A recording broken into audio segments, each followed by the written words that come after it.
Thanks everybody for coming. It's good to see you all here. It's been a little while. Glad everybody came. So what's following is here we go. Wallace Stevens wrote Bowl, Cat, and Broomstick in 1917. He was 37 at the time. He wrote our epilogue of modern poetry 23 years later.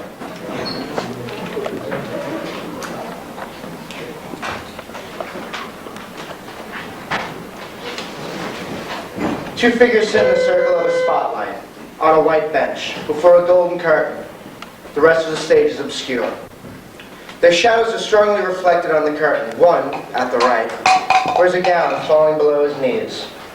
It's black, covered with a faded silver pattern, flat hat, jewel in the hat, black stockings, small silver buckles on his shoes. He's gaunt. He's reading aloud from a book which is bound in yellow paper, like a French book. The other figure is smaller and more supple. Tight green costume. He's listening closely. The floor of the stage has a violet cover. She says, I will continue to translate this for you. Fleur de fleur, full of flowers, full of tawny flowers. Tawny? What is the word for tawny? Rouge. But Bull, rouge means red. No doubt when it refers to something red, but when as here it refers to something tawny, it means tawny. Broomstick saunters on the stage at the left, heavily built, hard-looking, ugly. He uses a stick, blue blouse, red sash, white trousers, like a French peasant.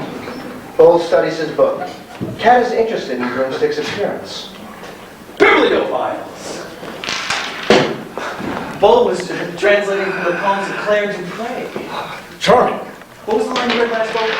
Le jardin est si plein de fleurs rouges. The garden is so full of tawny flowers. Remarkable. Rouge, right? Tawny flowers. Why not? But of course, rouge means red. A man with so firm a faith in the meaning of words shall not listen to poetry. Broomstick. I say tawny because it is obvious that Claire Dupre means tawny. And her portrait tells you that? Yes, and her age tells me she cannot be more than 22.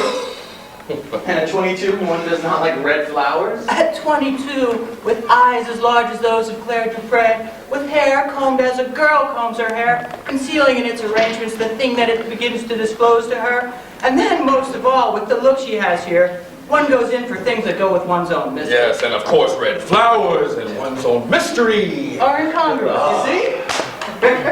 They are incongruous at that age. It is an age when red becomes tawny, when blue becomes aerial, and when a girl, at least a girl like Claire Dupre, becomes a poetess. Ooh, say poet. Poet! I hate poetess! Oh, poetess is just the word at 22. What you are thinking of is 42. You're right, old Broomstick. You speak of her hair because her head is bare. Ah, it is the poetess of 42 who sits for a portrait covered. I speak of her hair because in the case of a poetess, in the sense in which that word is just and beautiful, the speaking of it means so much to the portrait of her. More than her nose or her chin? She has a delicate nose. She has a good chin. She has a good chin. She has a good chin, has she? Her hair reveals. Three things live in the portrait of a poetess: her hair, her eyes, and her mouth. From these it is possible to discover something of what she is from the image of her. Claire Dupre has black hair. It is arranged simply, but for all that, there remains in it the long motions of her bare arms. Is not that a part of her? What are we to expect from such a poetess? Waxen odes? Skimped meditations? Let me have the book. Take this poem on twilight. What does she see in twilight? Not the commonplace end of daily momentum. She sees the light continuing to burn in stars.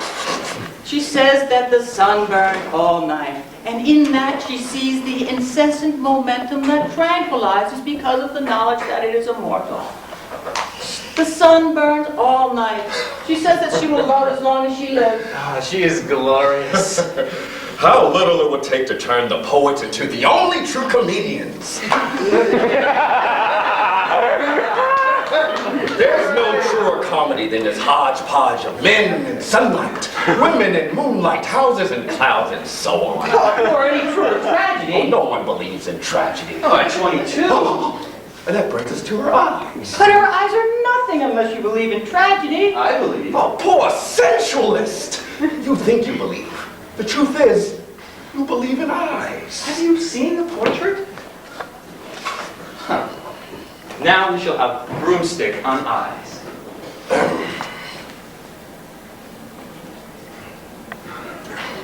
I can see that these eyes are capable of tragedy, but that is not the same thing as tragedy itself. And it is tragedy itself we are speaking of. Broomstick, it galls me to know. Then let me amend what I said earlier and say instead that her eyes are nothing unless you believe in eyes. A very proper amendment. But I am rather old, don't you think, than to believe in eyes. I have reached a point where I don't believe in much of anything, except legs. One cannot be too sure even of legs. Legs are art, not They literature. were always intended to They're be. still intended to be. All the more reason for saying no more about them. It is a new thing that the eyes of a poet should bring us to this. Possibly. But it may not be so new after all. We are not living in the 17th century for nothing. Moreover, just as the relations of man and moonlight, women and moonlight, man and mountains, women and waves, and so on are undefined, so the relation of eyes and legs, lips and cheeks, and that kind of thing are equally undefined. It is all part of the universal comedy, which the poets ignore because they continue to believe in tragedy. You see tragedy in these eyes. These eyes are capable of tragedy. Does the voice of tragedy dwell in this mouth? I was not thinking of that. I was thinking merely of the expression it gives to the portrait. That expression is vitally biographical. Vitally biographical. The book has the usual preface. Is that not biographical enough? We will get to that in time. We had agreed to skip it for the moment and to form our own idea of Claire Dupre from her portrait and her poetry. That is what we are doing. Bull here is an idealist. You know. An idealist has nothing to fear from a preface. That she has. Heavy black hair, long, large eyes, capable of tragedy, as you say, which means, I hope, that they are brilliant and mysterious, for so I see them, and that her mouth is expressive. That seems preface enough. It is a type of preface that you yourself would write. That is why it is preface enough. What do you mean? I assume that what Bole has been saying of this portrait, he has been intending to derive from ink and paper a vivid impression of the sensibility of his poetess. You have only seen her beauty. I make no bones about that. There's a special power in the poetry of a beauty. For you, yes. But for you too. Oh, pathos, perhaps, not power. But Bole's portrait is a failure. A failure? You may have been describing one of the many dark-haired, dark-eyed Peloponnesians. And what you say of her having an expressive quality of the mouth has been trite for a long time. And true for a long time. If it has been true for a long time, then I doubt it is true any longer. The fact remains that your young poetess is an old poetess. Ought her hair to be cropped? Oh, unquestionably, or something of the sort. Adieu, Dupre. I do not insist on it not hair. Oh, something of the sort. Poor Claire. You judge her poetry by her portrait. Very well. I judge her portrait by her poetry.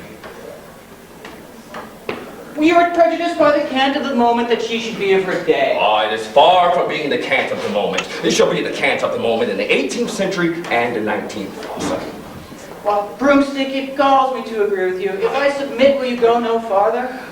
I shall go as far as possible. Take the book again.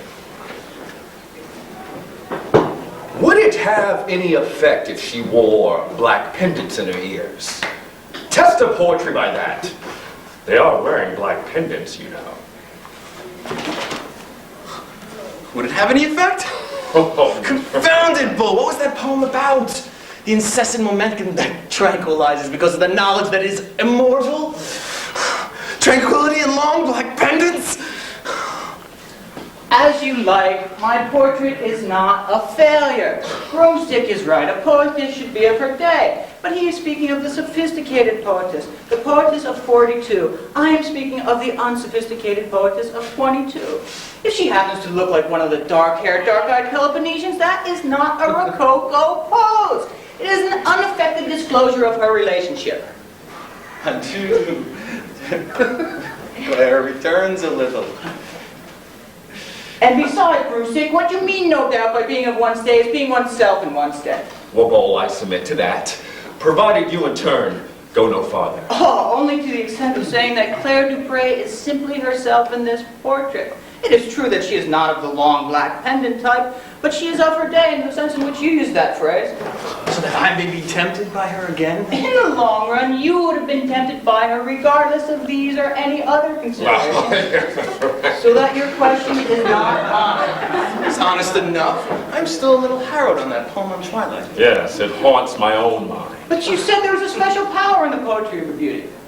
I said it, but I'm not so certain of that beauty now. Oh, then let me see. Ah, banal sojourn. Old catamaran, an amazing thing in the way it designs the catamaran on the surface of the sea. One of the poems in which, by the description of the thing seen, she makes an image of the greatest intensity. Nothing in nature could have revealed what her imagination and sensibility have revealed. How true that is to my conception of Claire Dupre. She is beautiful. Her poems are beautiful. Here are similar poems. The Dahlias, the Dahlias. What an extraordinary effect one gets from seeing things as they are. That is to say, by looking at ordinary things intensely. But to look at ordinary things intensely is not to see them as they are.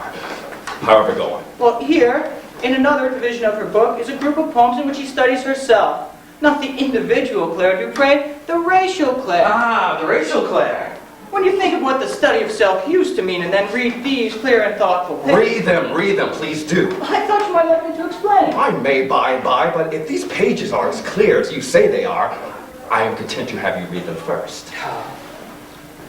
In the motion of trees, well, that is, in the movement of trees, I find my own agitation. If it be morning, the mood of poplars, filled with sunlight, glistening in the west wind, is already my own. If it be noon, the tossing of the elm trees in the golden sky has an identity with my own exulting. And if it be evening, the forms of trees moving not at all, defining their beauty through the obscure air. These things are atrociously difficult in English. In French, they seem almost pellucid. Let me see. The forms of trees moving not at all, outlining their beauty across the dim air or in the midst of the dim air. The forms of trees are the only images in my mind. She means that the images in her mind are of trees and that there are no other images there. Does not such a poem, so young, so communicative, warrant the definition of the poetress made by her portrait? How new she is! New? But read it up. One of the Dahlias this time, Le Bouquet. She intends to stimulate the sense of color, and so her poem consists of nothing but the names of colors. You read those rapidly, and so produce in the mind a visual impression like that produced by the actual sight of dahlias. And that is a poem? Read it just as rapidly as you can. Are you ready? I am. I am ready. Green, green, green. No doubt this indicates the stalks. Green, green, green, green, green. Yellow, green, gray, green, green, yellow, yellow, white, white, We should white, be getting green. to the flowers soon. We're right in them now. The white, white, white indicates white flowers, white dahlias. I am sorry. I was thinking of a white holder. I thought we had gone up the stalks and gone with it. This is really quite promising, but not for Broomstick, I'm afraid. Well, there might be some advantage in getting along. Shall I read another? Provided I select it. Nothing would please me more. Yes. The shadow in the trees. That is the one I read you a moment ago, the one beginning, in the movement of trees I find my own agitation. An index is full of pitfalls. You say that. I found Shadow in the Trees rather lovely. Pshaw! And imagine bold thinking and new, only because he wanted to think well of his poetess. She is young, therefore she is new, or therefore her poetry is younger. That is the most ridiculous thing I've ever heard. This This stale emotion, like the shadow in the trees, is all but 30 years old at least. 30 years old at the very least. I might even put it in the last century. But aside from the poems we've actually heard, and I dare say this book is full of many just like them, what I hold against Claire Dupre above everything else is that she is not herself in her day. To be herself, she must be free. She looks free, but she is not free in spirit, and that is why her portrait fails. Free from what? I regarded the shadow in the trees as an instance of good 17th century. And Le Bouquet seems fairly advanced. Such things are not myths. Oh, the most fascinating myths in the world. To be free, Claire Dupre must be free from today as from yesterday. Rather difficult. Well, indescribably so. Look at people the world over. The green extent of imitation is appalling. Necessarily. As a matter of convenience. Oh, but convenience is impossible in poetry. It is bad enough that Claire Dupre imitates it all, but it is fatal that she imitates the point of view and feelings of a generation ago. Let her portrait be ever so charming. When all is said and done, she is a poetess in the old maidenly sense of that word, not the brilliant and vivid creature you conceive her to be. And in what year was her book published? Oh, in 1660. 1660? If Bull is correct in supposing she was 22 at the time of her portrait, that means she's 29 or 30 now. Ah. Avant propos. Oh, you must help me with this, Bull. My knowledge of French is not absolutely penetrating. Well, avant propos means preface. Oh! Claire Madeleine Colombe Dupre, the writer of the extraordinary poems gathered together in this volume, was born in Geneva of French parents. During the first 15 years of her life, she lived with her parents in Geneva, receiving instruction from her mother, a Calvinist, a woman of pronounced devotional character and of wide reading. It will interest my readers. What a nice old touch that is. It will interest my readers to know that Madame Dupre... Madame? It's Mademoiselle, Mademoiselle. I always confuse them. It will interest my readers to know that Mademoiselle Dupre still has at her possession some of the books from which she first became acquainted with. Literature in her early years. Still has her early years? Jeunesse, youth. The Abbot of Belizane's translation of Plutarch's Lives, Florio's Dictionary, a volume of Dubonnet. There's a list of 20 or 30 in all. I shall skip them. I gather that the books were selected by her mother, a prompt reading for a young French poetess. Here's something about the portrait. Bo, can you translate it? Oh, what a fool I've been. What does it say about the portrait? Okay. Well, just here, skipping a few lines, the sentence you saw reads as follows. The frontispiece of this volume was etched in Amsterdam from life after Mademoiselle Dupre at the age of 23 in the year... At the age of 23 in the year? 1637. 1637? If she was 23 in 1637, that means she's 46 in 1660 when these poems were published? That would make her more than 50 now. 53.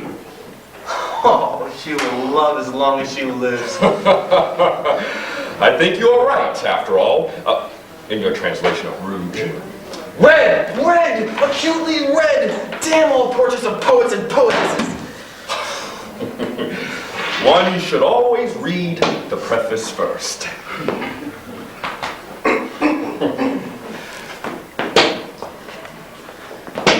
The poem of the mind in the act of finding what will suffice. It does not always have to find. The scene was set. It repeated what was in the script. Then the theater was changed to something else. Its past was a souvenir. It has to be living to learn the speech of the place. It has to face the men of the time and to meet the women of the time. It has to think about war, and has to find what will suffice. It has to construct a new stage.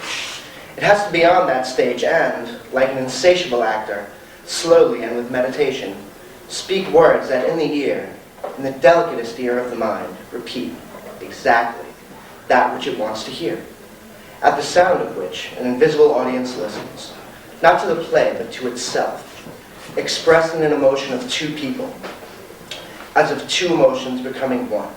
The actor is a metaphysician in the dark, twanging an instrument, twanging a wiry string that gives sounds passing through sudden rightnesses, wholly containing the mind, below which it cannot descend, beyond which it has no will to rise. It must be the finding of a satisfaction, and maybe of a man skating, a woman dancing, a woman combing, the poem of the act of the mind. That was all in a book by Wallace Stevens called Upon the End of the Mind. And, all right, John and Julian Rozzell are here, and Charlie Bott.